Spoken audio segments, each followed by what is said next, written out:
recording, right?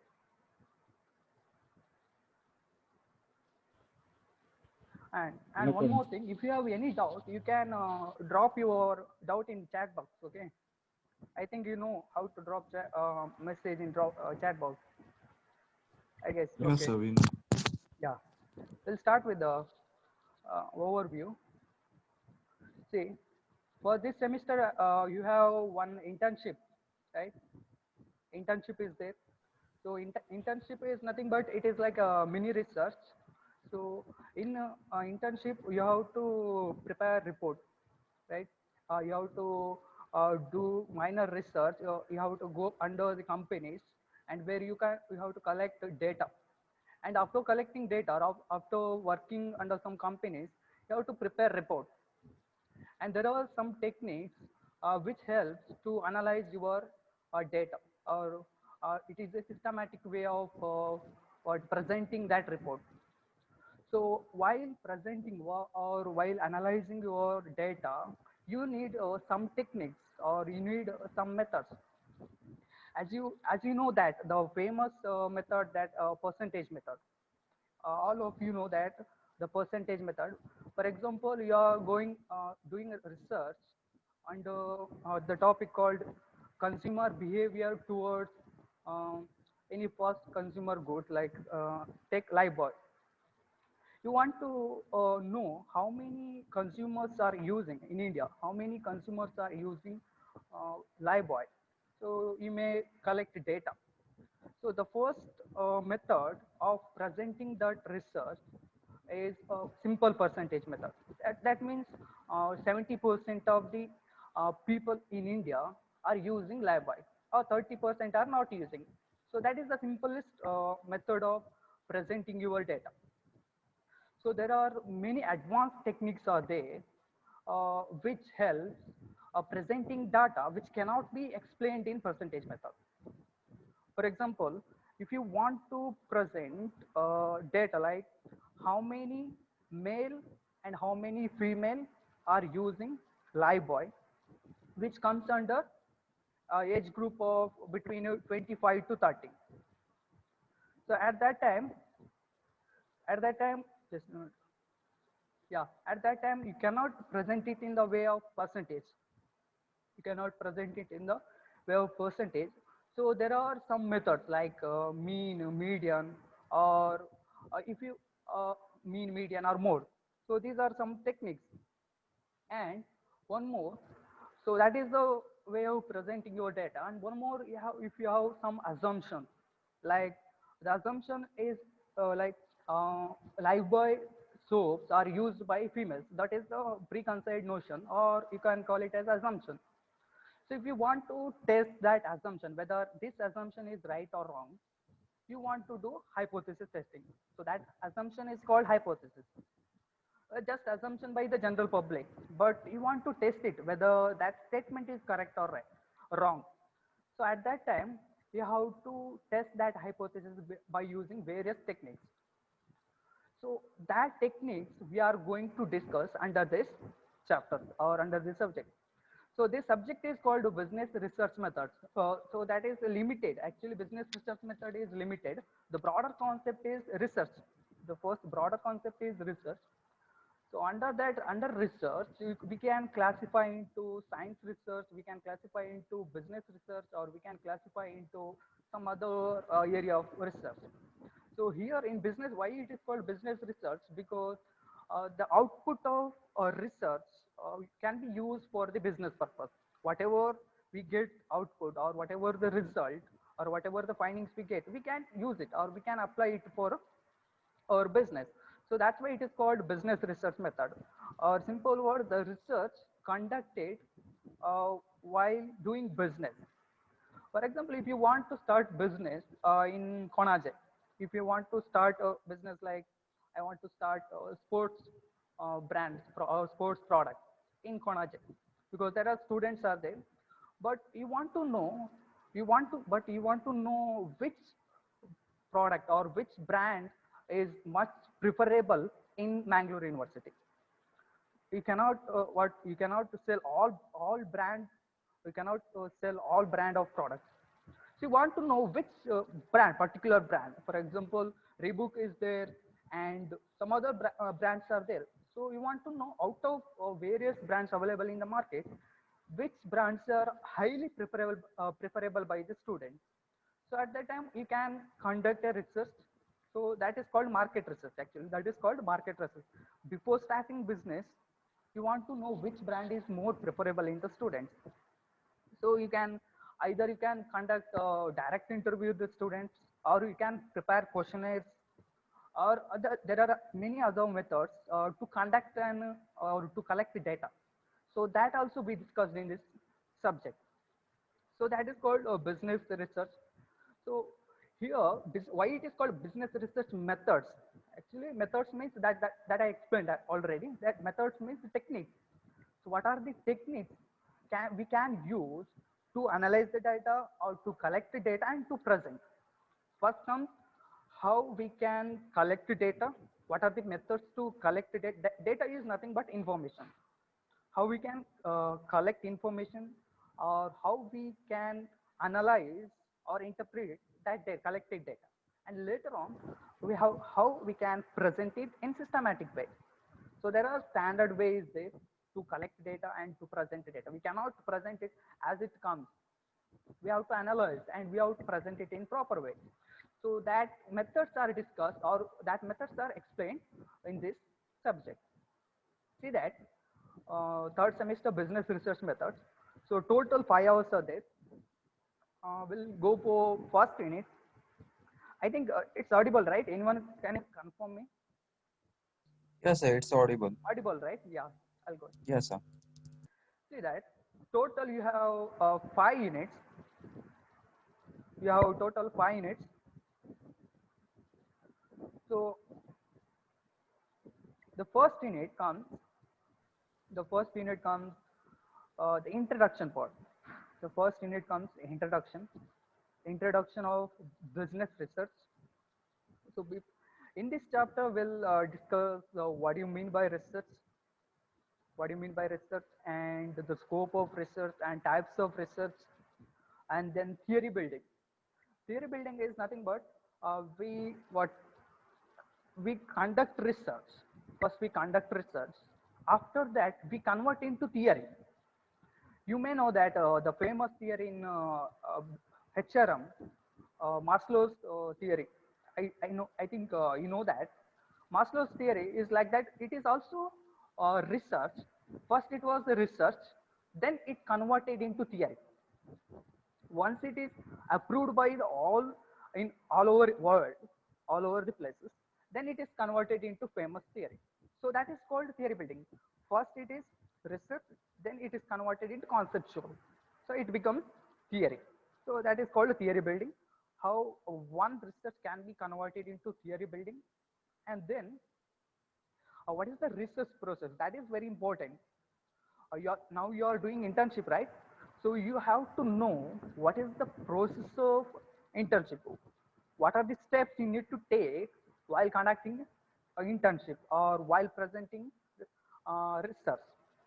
See that many of the students, what they do now, they directly go for questionnaire. Many of the students direct in while doing internship, they directly go with questionnaire. So that is wrong actually. First, you need to go. There are some systematic steps are there. First, you have to do some review of literature. You have to do some groundwork. What are the topics are already covered, or which are the topics are not covered yet. So that is called review. That means what are the actual problem? You need to find out what is the exact problem in that company. If you are doing research, or if you are doing research in one particular company, take Infosys, you want to know the job satisfaction among the Infosys employees. Your your your respondent are employees in Infosys. You want to know what is the job satisfaction or the level of job satisfaction among the employees of Infosys. So at that time, cannot go with questionnaire.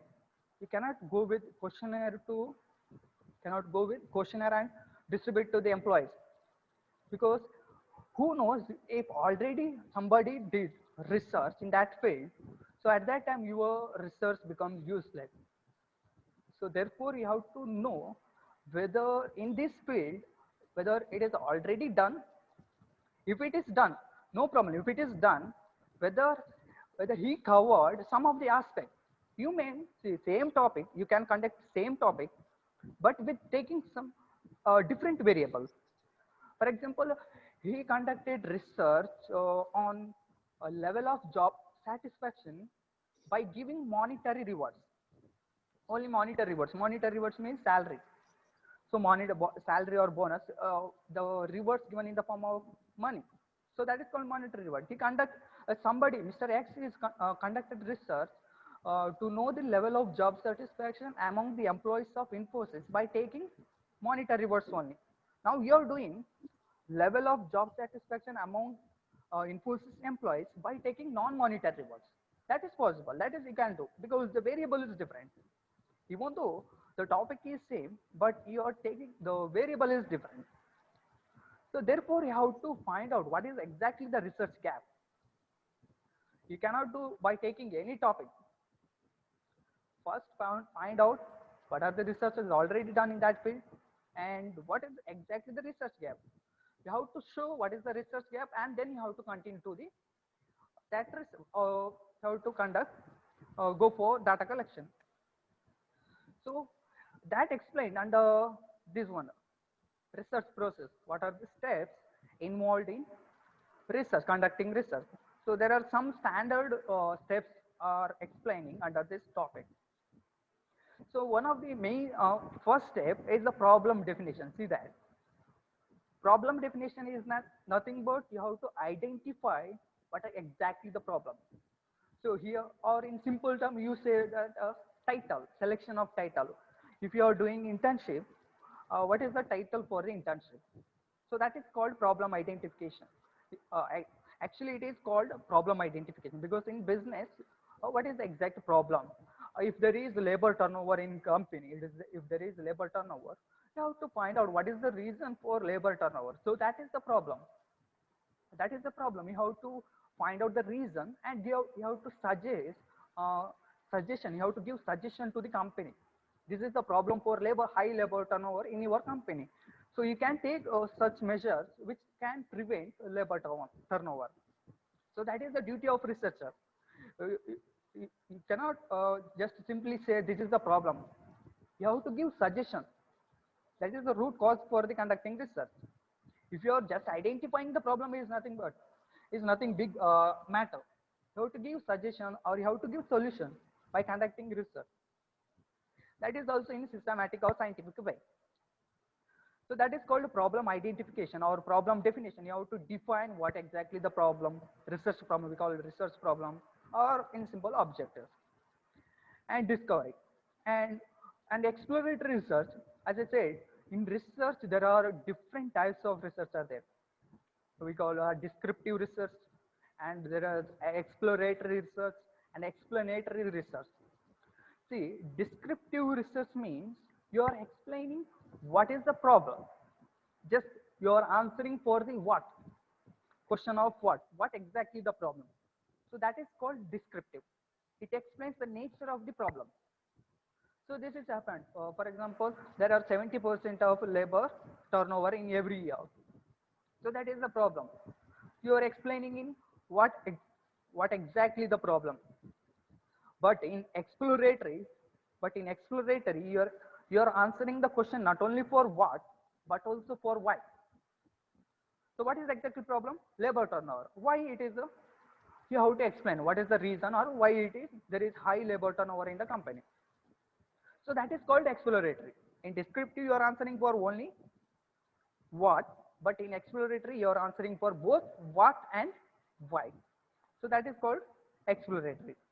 And so that comes under the types of research.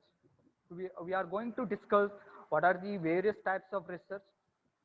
So under that you can come to know what do you mean by exploratory research. Then after that, again we have to know in what way or what are the different sources from where we can collect data. So it's broadly divided into two types: how we can collect data or how we can collect information. First one is primary data. First one is primary data, and second one is secondary data. See, primary data means you are directly collecting information which is not already published. Primary data is nothing but you are collecting data which is not already published through either through personal interview, either through personal interview or through questionnaire. You have to develop questionnaire and you can collect questionnaire. Or there are other ways that is called observation. Observation method are there. You're not asking question, you're not distributing question, you just observing the things and collect the information. So that is comes under primary data. That means you are directly collecting which is not already published. And secondary data means secondary data is which is already published in some of the sources. It may be in journals, it may be in newspaper, it may be in magazines. You are collecting that data and presenting in your research. But you have to mention, or you have to cite, you have to give citation, means where I collected this data. You have to give source. I collected from moneycontrol. For example, moneycontrol.com. So you have to mention this source or which is already published research. For example, somebody, Mr. Y, conducted research in same topic, and you collected the data or you gathered information from his research. So you can collect, you can take any information from any published source, but the only thing is you have to give citation. So that is the important thing. And one more is experience survey. So that is I call field survey. You are collecting data. So these are the techniques of secondary data. Secondary data uh, and experience survey comes under which is expert. We call it as expert's opinion. So before conducting the main study, we have to conduct some called a smaller minor study. So we can collect before constructing questionnaire. We need to know what questions should be included in the questionnaire. We cannot include all the questions. What are the required questions? So we can uh, what collect questions, or we can get the opinions directly from the respondents, or we can collect the opinions from the experts.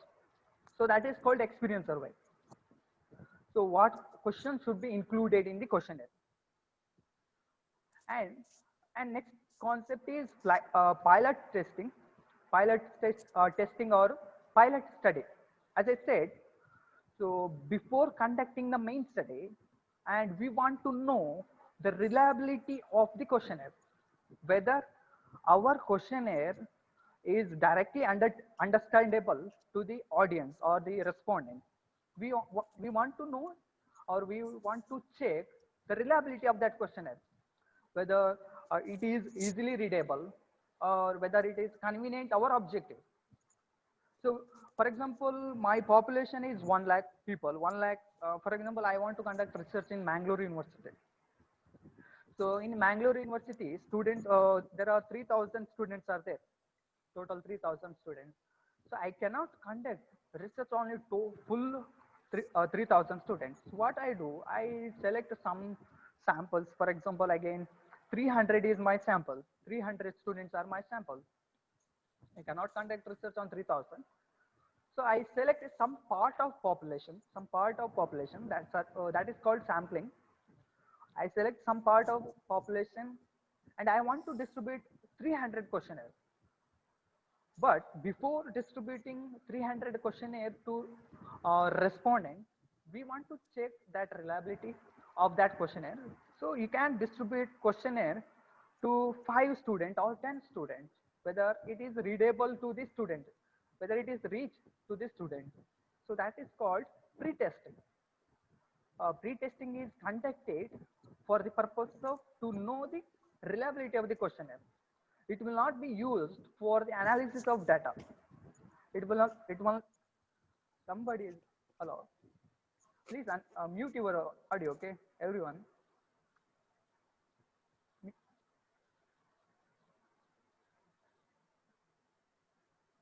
Yeah.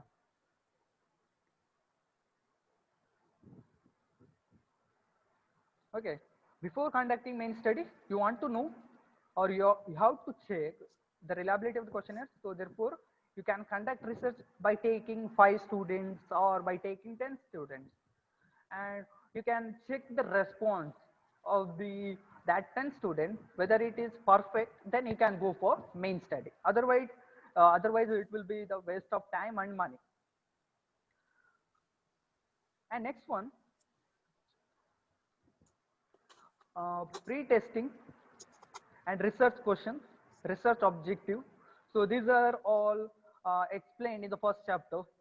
What is your research objectives, which explains your research problem. So this is the research problem, and what are my objectives?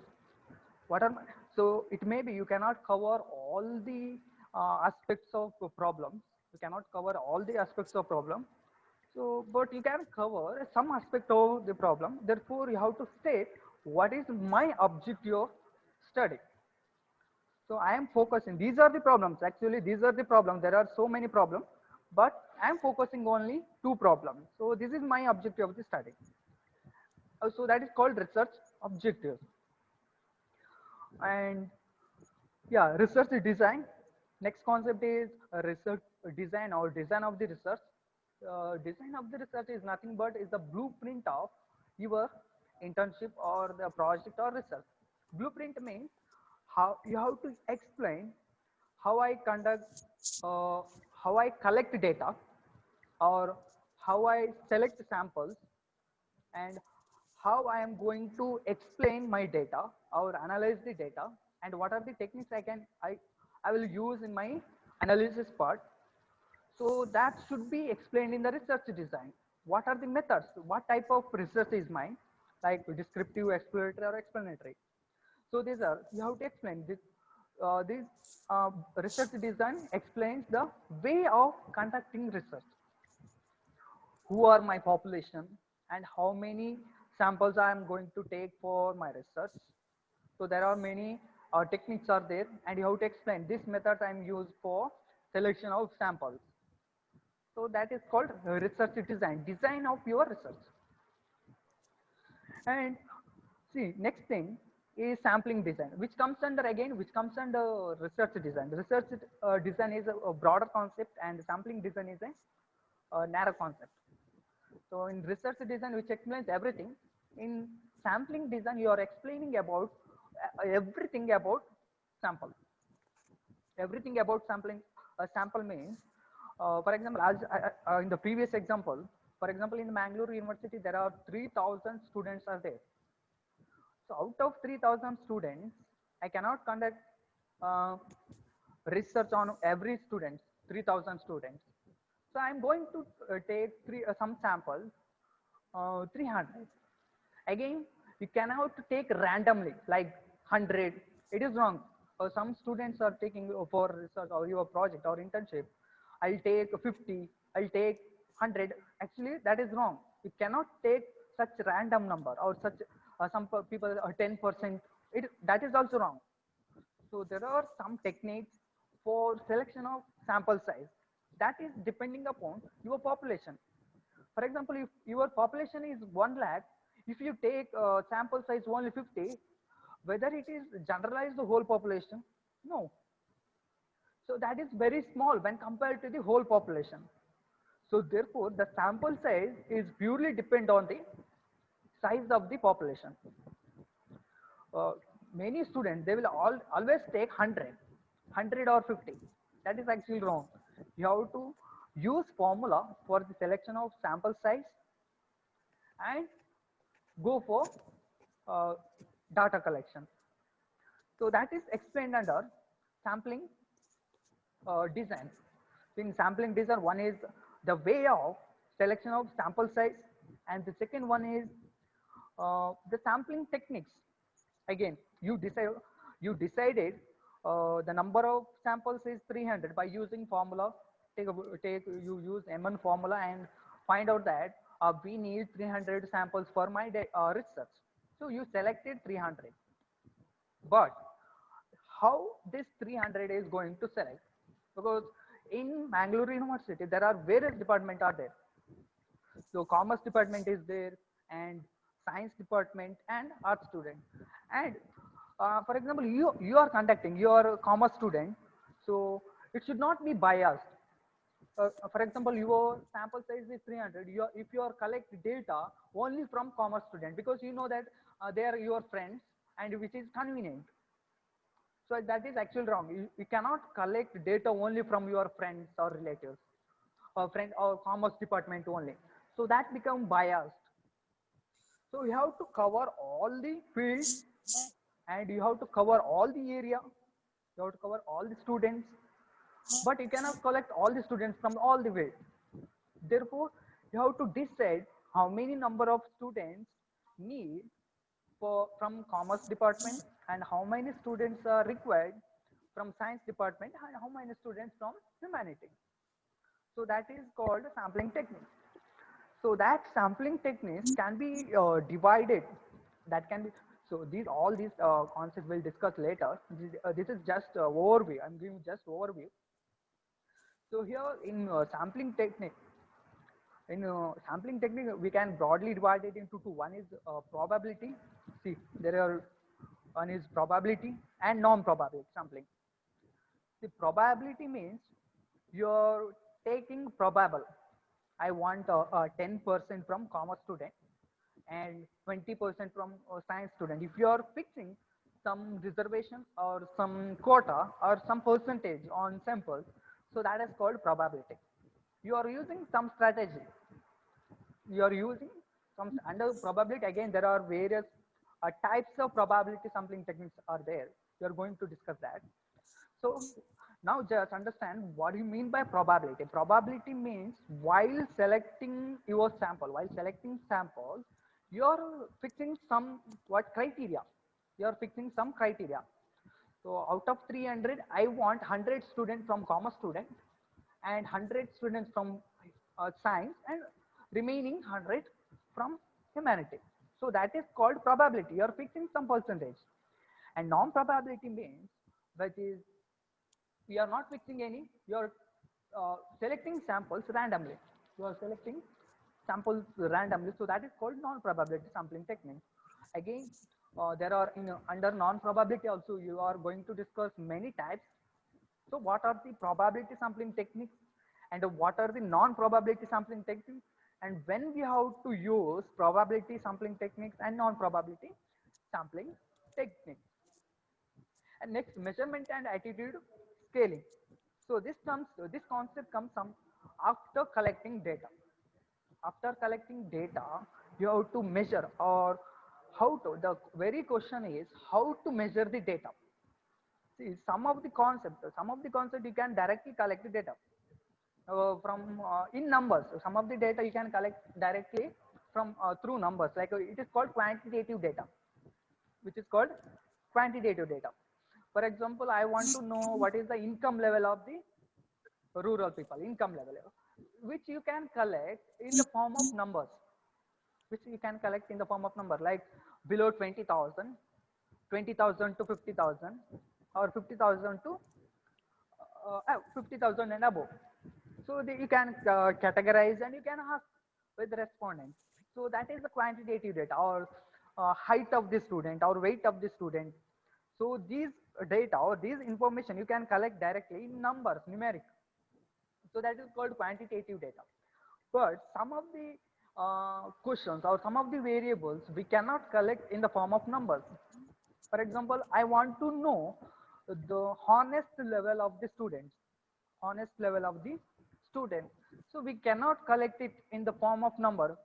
What is the honest level? So there are some scaling techniques are there. So that is important. What are the scaling techniques we can use? So there is Likert scale are there. So you can collect in some of the qualitative, the data which are in qualitative nature, which cannot be collected in the form of numbers, we can collect in the form of Likert scale or scaling technique. So that is called measurement and attitude scaling. How we are going to measure particular information or data, and attitude of scaling. How we can attach the scaling techniques for particular attitude or behavior. So that is called attitude scaling. And the sources and collection of data, which is already discussed, like two methods for collection of data, primary data and secondary data. In primary data, either through conducting interview or through distributing questionnaire or observation. And secondary data, which is already published data, magazines, articles, or newspaper, or any other sources. Next one, analysis and presentation of data. See, you first, if you are going to process of research, if you are going to process, see, first step is first you have to identify the problems. You have to identify the problem. For identifying the problems, you have to conduct review of literature. That means so much research is done in the previous years, and what is the exact the research gap where there is no research is conducted. So that is your problem. Oh, that is the research gap. So I'm going to conduct research on that field. I'm going to conduct research on that field. So that is my research gap. You have to mention. And after identifying the problem, you have to build questionnaire. And after building questionnaires, you have to collect the data. After collecting data, you have to analyze. Analyzing the data is an important concept here. So you can analyze either by using descriptive analysis. Again, in analyzing data, we know, we actually normally students know only the descriptive or the simple percentage method, which comes under descriptive. You are explaining what exactly, what so many percentage of people are using and so many percentage of people are not using. So that is comes under descriptive analysis. We know the most used statistical analysis technique is descriptive analysis. Under descriptive analysis, first one is a simple percentage analysis, percentage, and second one is mean and median and mode. And there are skewness and kurtosis are there. But we are going to discuss the simple percentage and mean, how we can use mean, median, and mode, mean, median, and mode to analyze the data. So which are we are going to discuss under descriptive analysis. And next concept is inferential analysis. So one is the descriptive and next one inferential. So inferential analysis means some data, as I said in the beginning, some data we cannot express or we cannot interpret or we cannot present it in the percentage form. We cannot present it in the percentage form. So such questions or such problems, we have to present it in the way of inferential analysis. Some statistical tools are there which helps to analyze such data. So that is called inferential analysis. The later chapters like second chapter, third chapter, and fourth chapter, we are going to discuss what are the techniques are there under inferential analysis, because we are not going to discuss how we can conduct a descriptive analysis, because descriptive analysis are well known. Everyone know that how we can analyze the data by using descriptive analysis, that is simple percentage, mean, and median. But in this subject or in this semester, we are going to discuss how we can analyze the data by using inferential analysis techniques. Uh, I think which will be useful for your internship. This is the standard technique. Actually, this is the standard technique. You may be heard some of the inferential statistical tools like regression and correlation. You may study in your bachelor degree. Uh, so these are common. We also focus regression and correlation. Along with regression and correlation, we discuss some advanced techniques which can be used for your research. And next one, uh, choosing the appropriate statistical techniques. Again the question, see, some of the techniques, some of the inferential techniques, we can use it for different purpose. So therefore, choosing the appropriate or proper statistical techniques is also one of the challenge.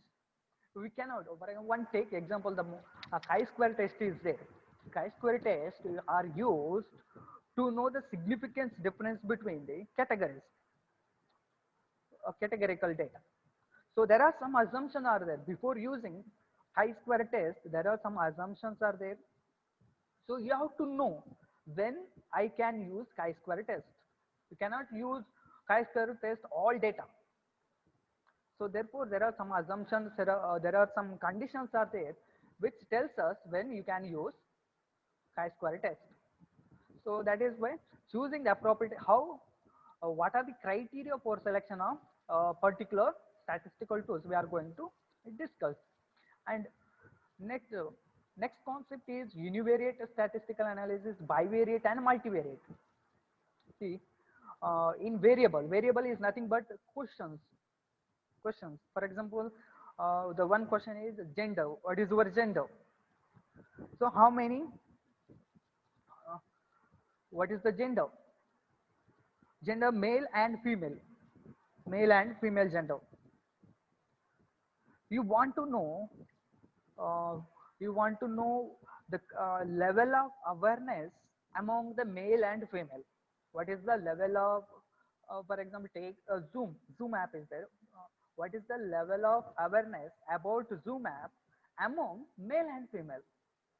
Among male and female. So that is called, so here two variables. First variable is male or second variable is female.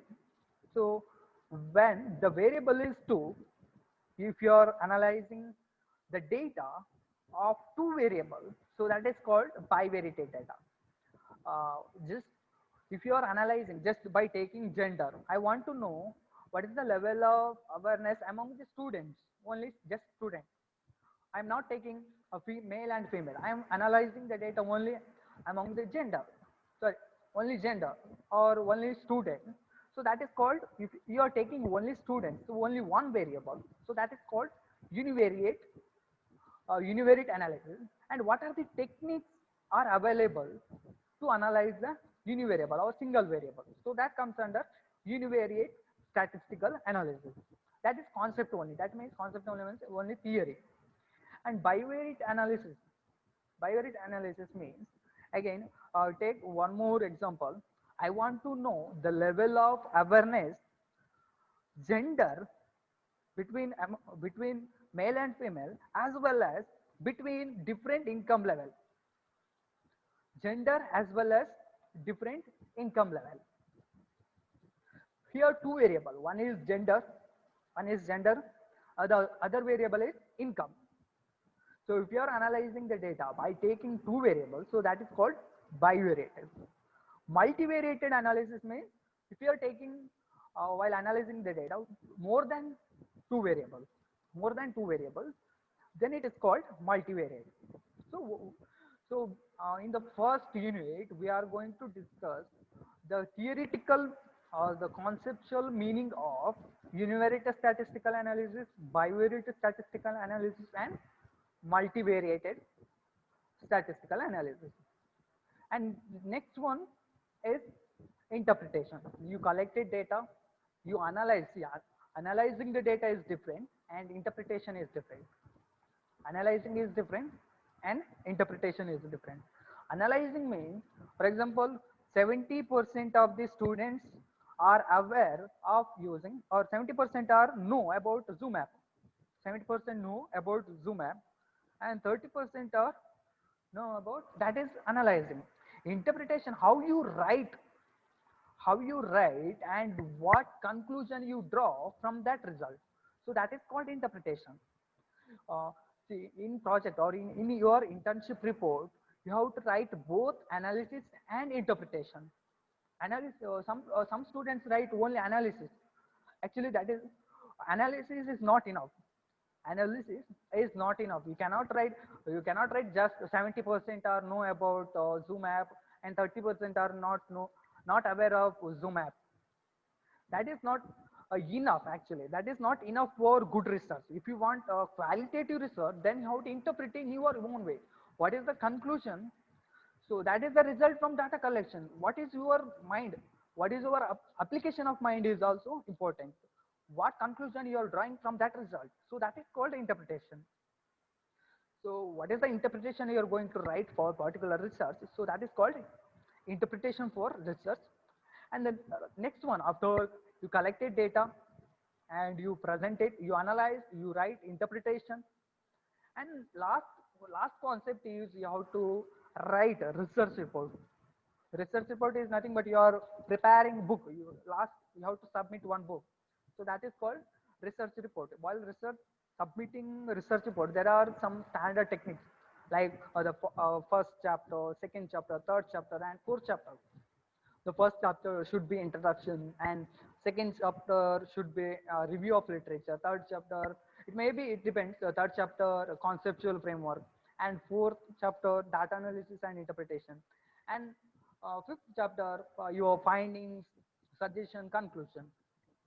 Find what are the references you referred, and then the questionnaire. You have to attach questionnaire used for your collection of data. So which comes under research report. Now, if you have any doubt, you can drop questions and chat box. Hello, audible, right? Yes, sir. If you have any doubt, please drop question on chat box. Okay. Okay, sir. Okay. Can I continue? Can I continue? Yes, sir. Ha, sir. Continue, brother. Okay. So that all concept which comes under first chapter, and the second chapter is one of the inferential statistical tools, that is regression and correlation.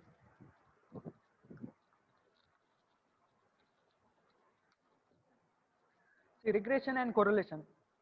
This may be you already studied, some of the students studied in your bachelor degree. This is the most popular and most used and very simple techniques for analysis, regression and correlation. And again, the using of regression and correlation, you cannot use for everywhere. So regression used for some purpose, there are some purpose, and correlation used for some purpose. So you have to know when we can use regression and when we can use correlation.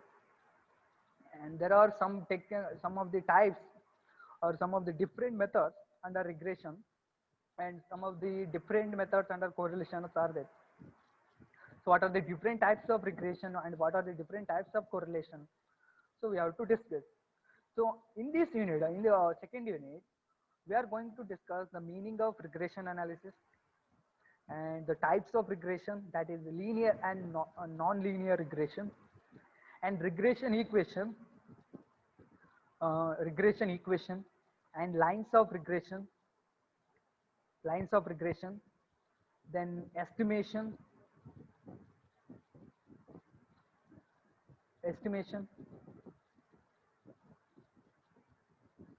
okay, estimation using the regression line, and standard error of estimate. So all this concept we are going to discuss. The first thing is when we have to use regression. See, for example, I want to estimate by taking you have one data. For example, I want to estimate the sales in the next year. I want to estimate the sales in the next year. I have data for the last 10 years. I have the data for the last 10 years. Now I want to estimate what may be the sales for the next year. What may be the sales for the next year. So by taking the previous data, you can estimate in the future data, or you can estimate the future value. So that is by using regression. So we use the regression for estimating the value. What the famous, see, the GDP value, you know that GDP, normally government predict or estimate this year GDP is 5.6. By the end of 2020, GDP may rise to 6.8. So this is called prediction. How they predict? So by using regression. You cannot say, see, today Sensex value is 30,720. Tomorrow will be 31,000. You cannot say in randomly. You have to use some scientific tools which tells us what exactly. It is not exactly, but what may be probability. It attaches probability. It may be the value for tomorrow. Either it may right or wrong. So that is called error. There is error. That is called, we call standard error. So for estimating the value for future by using the previous data, we need a technique called regression. So in regression, there are two types. One is linear regression and non-linear regression. Linear regression means we are expecting, there are assumption that we are expecting that the slope of the regression is linear. The slope of the regression is linear. There is one formula called y is equal to a plus bx. So that is the regression equation for linearity. So the assumption under linear regression, the assumption is linearity, the main assumption. Under nonlinear regression, there is no assumption for linearity. Uh, uh, if the collected data satisfy the assumption of linearity, then you can go for a linear regression. If the collected data is not satisfying the assumption of linearity, then you can use nonlinear regression technique. So as I said, so you estimate one company estimating what may be the sales for the year 2021. What may be the sales for the year 2000? It collected data for the last 10 years. Last 10 years data is for the year from 2010 to 2020. What may be the sales? So by using that data, what may be the sales for the year 2021?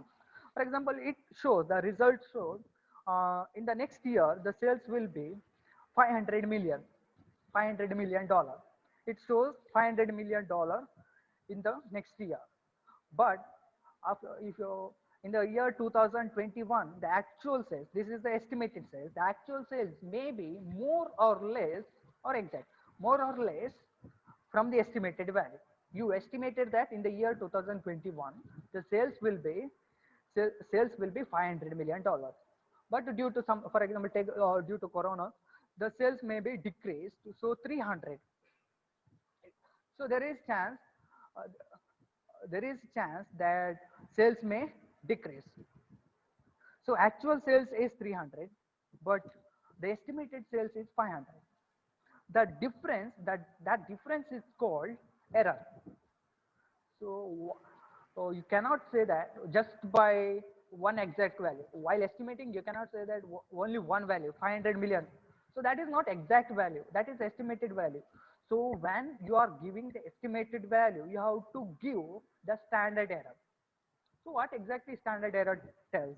Standard error tells it may be more or less. For example, the sales is 500, estimated sales is 500, and standard error is 100. Estimated sales $500 million and standard error is 100 million. Now how you are analyzing this data? See, this analyzing, the way of analyzing this data is you have to interpret like the sales, the estimated sales will be $500 million. It may decrease 500 minus 100, the standard error.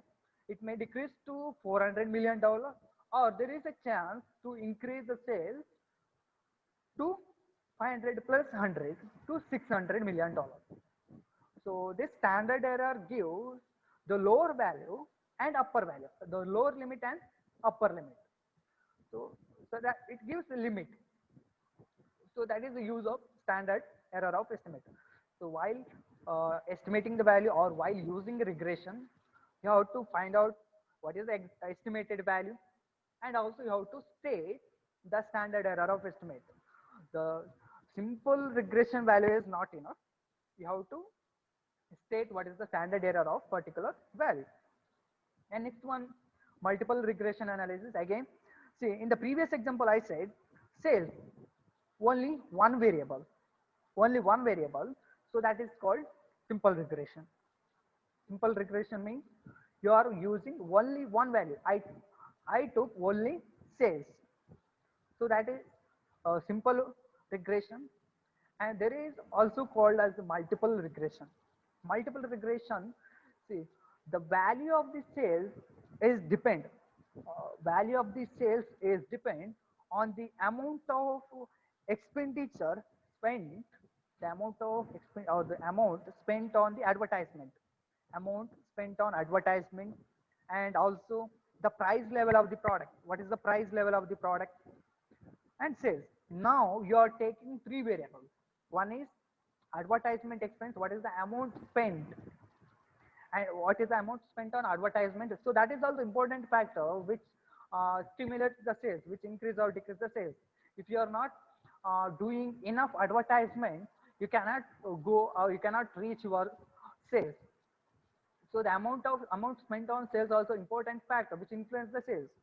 So now we are taking advertisement and also the price of the product. If the price of the product is low, so there is a chance of a high sales. So of course there is exceptions are there, but the general concept is if there is low price, there is high sales.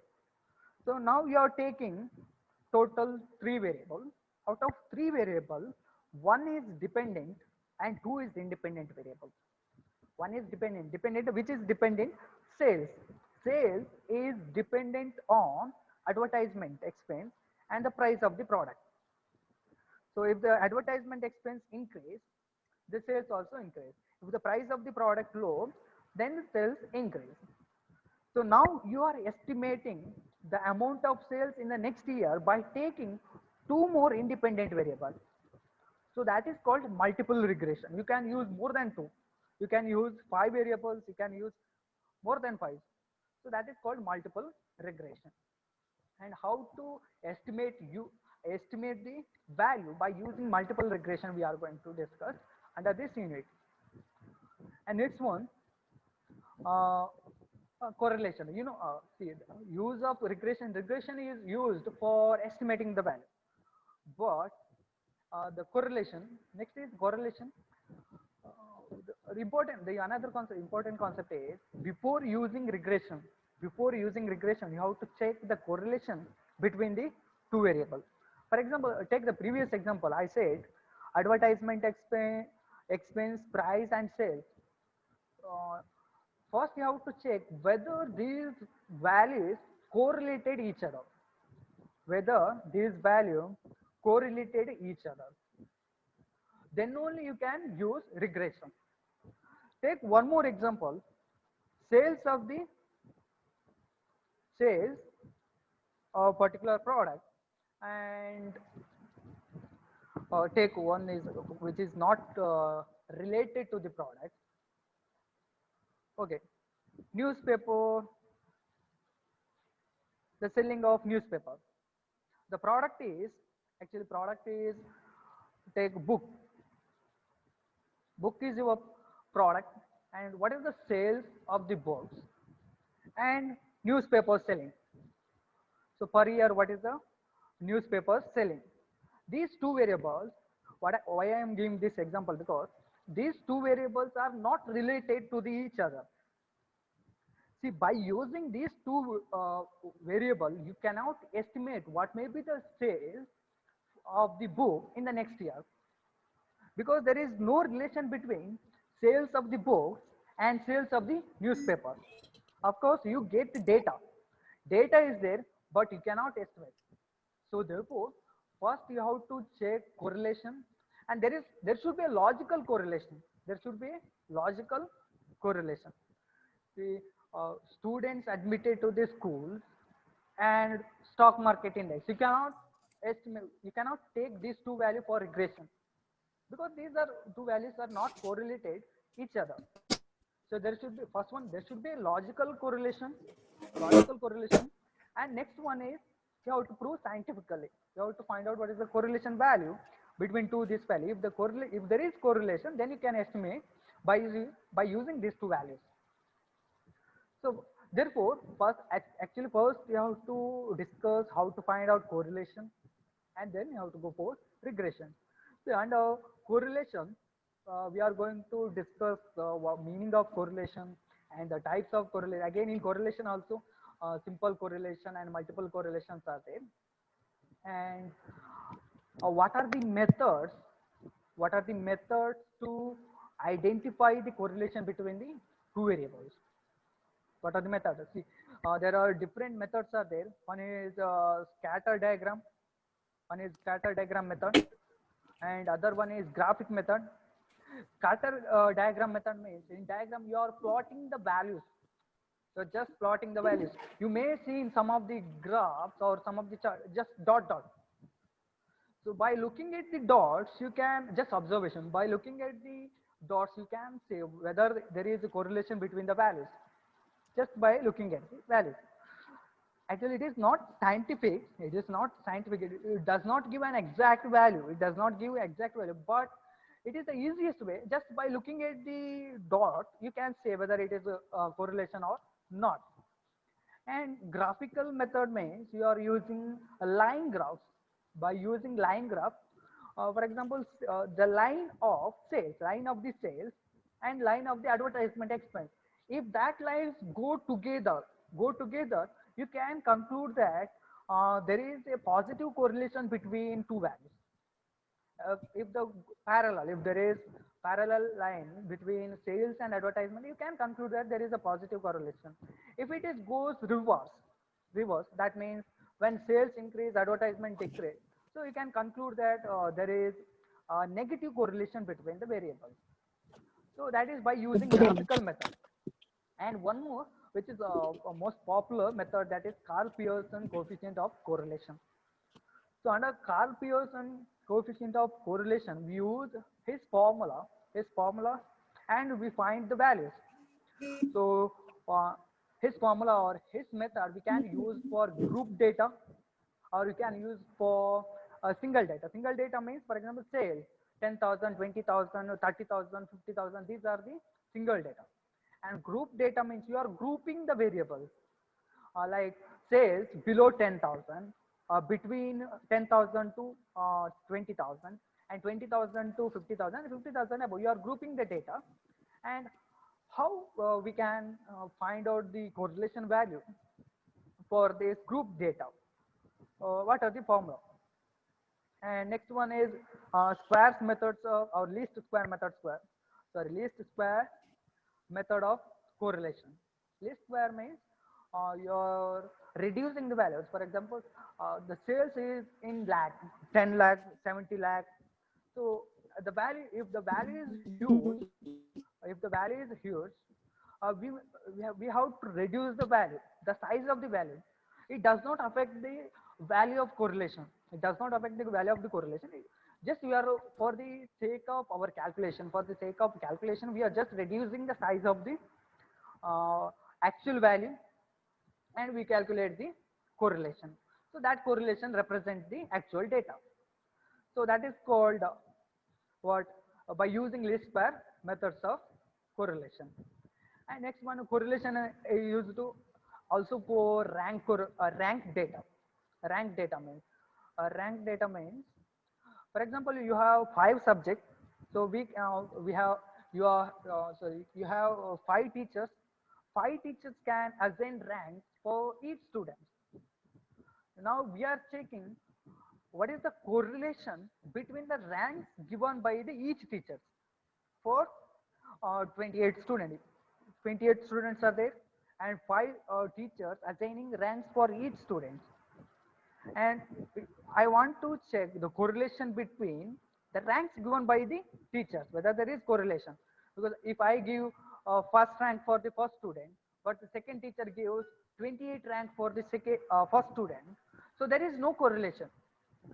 So there is no correlation between the first teacher and second teacher. So if you want to know what is the correlation between the two teachers, we use rank correlation.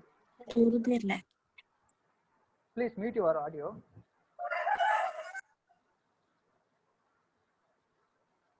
Okay. Yeah. We want to find out rank correlation. See, in the regression, as I said, in the regression, while finding out the value of regression, we need to find out the standard error. Here also, while finding out the correlation, we need to find out what is the probable error. What is the chance of error? We cannot predict the exact value. In statistics, we cannot predict what is the exact value. We predict just estimate value. We predict just estimate value, and later we attach what is the probable chance of error.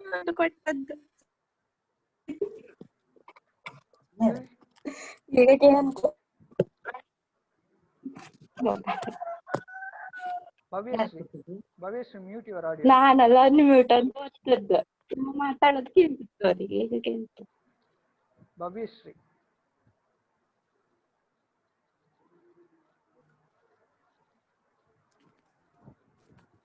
Okay.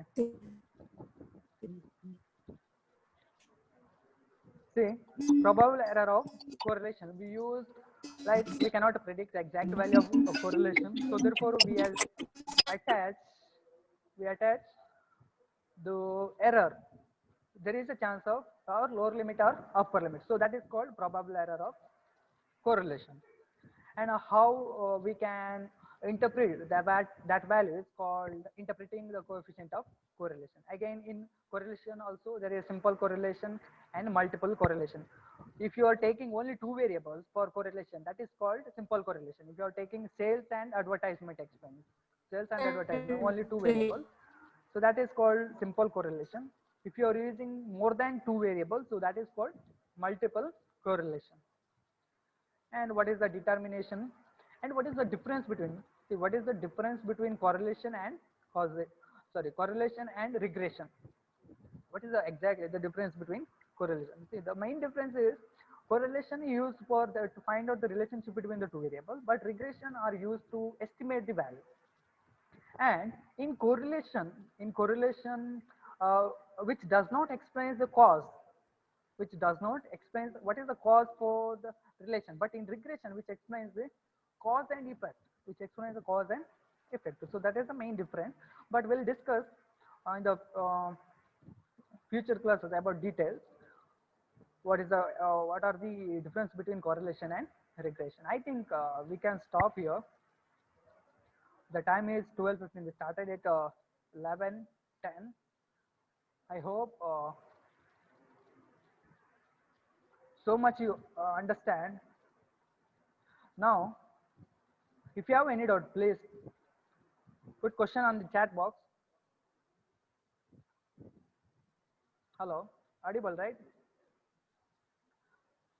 Yes, sir. Now, if you have any doubt, so far what we discussed so far, please. Any doubt? If it is no, just drop no, so I can assume that there is no doubt.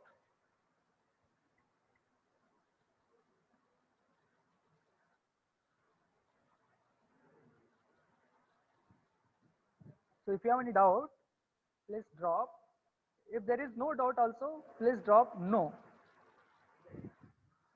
Okay. Vignesh, okay. Rachna, okay. Harshita, Ashwini. So what is the total number of students here?